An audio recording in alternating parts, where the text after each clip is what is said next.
मित्रों, भारत की आजादी के प्रथम स्वतंत्र समर 1857 की महान क्रांतिकारियों में से एक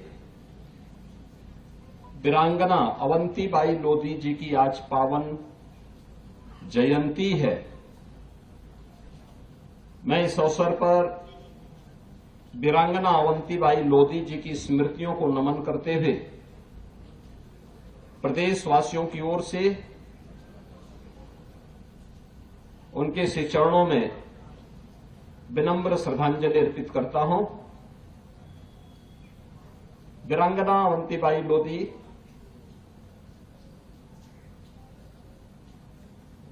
भारत की आजादी के उन महान नायिकाओं में से एक हैं जिन्होंने अपनी पूरी जवानी देश के लिए समर्पित की थी।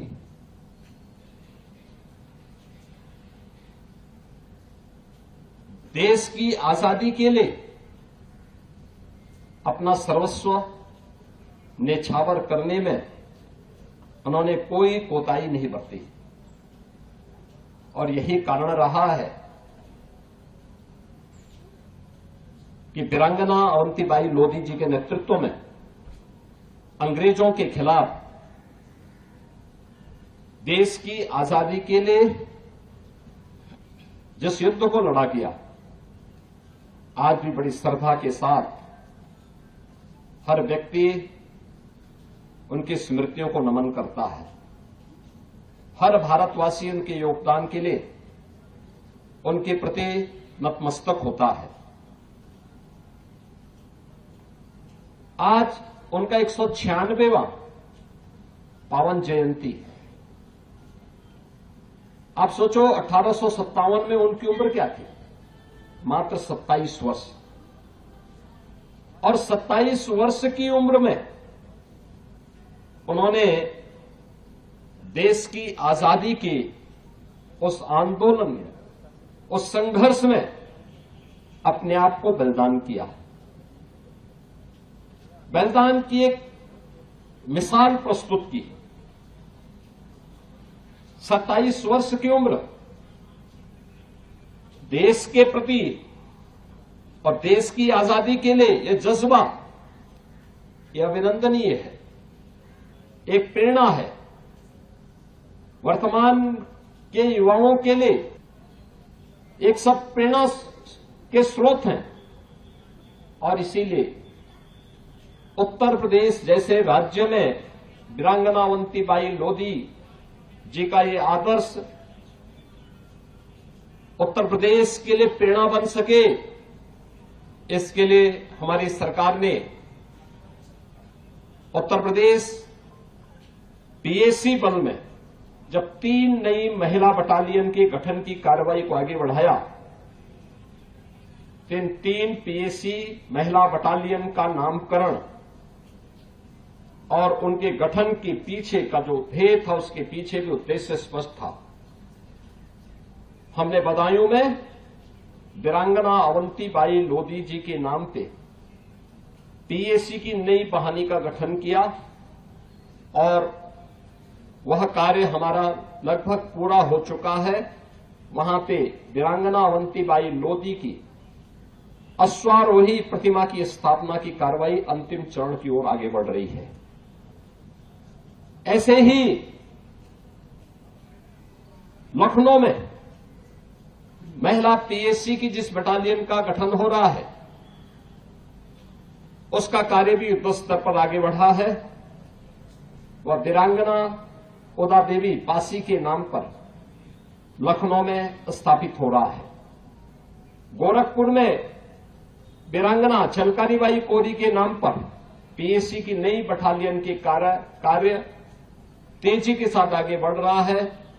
इन दोनों पीएसी की बटालियन में भी इन वीरांगनाओं के अश्वारोही प्रतिमाओं की स्थापना की कार्रवाई आगे बढ़ी है।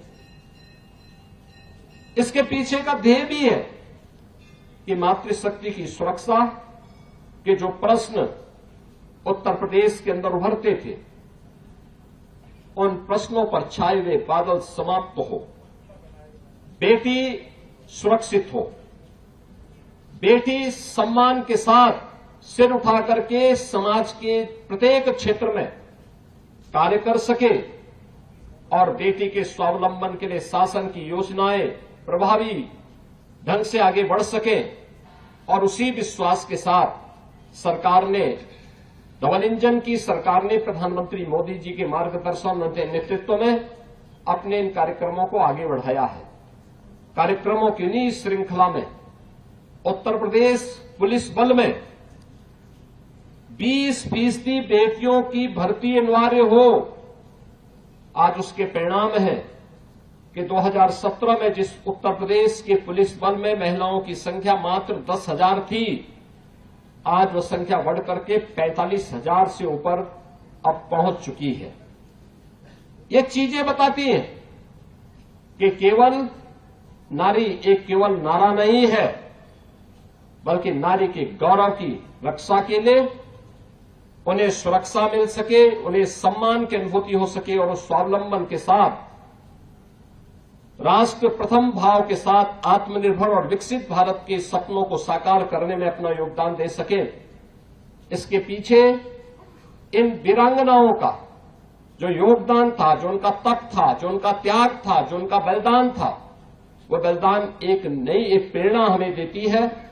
और उसी प्रेरणा के रूप में आज जब हम वीरांगना अवंतीबाई लोधी की 196वीं पावन जयंती के कार्यक्रम के साथ यहां जुड़े हैं, मैं उत्तर प्रदेश शासन और उत्तर प्रदेश की जनता जनार्दन की ओर से ऐसी महान क्रांतिकारी वीरांगना अवंतीबाई लोधी जी की पावन जयंती के अवसर पर प्रदेशवासियों की ओर से विनम्र श्रद्धांजलि अर्पित करता हूं। धन्यवाद। जय हिंद।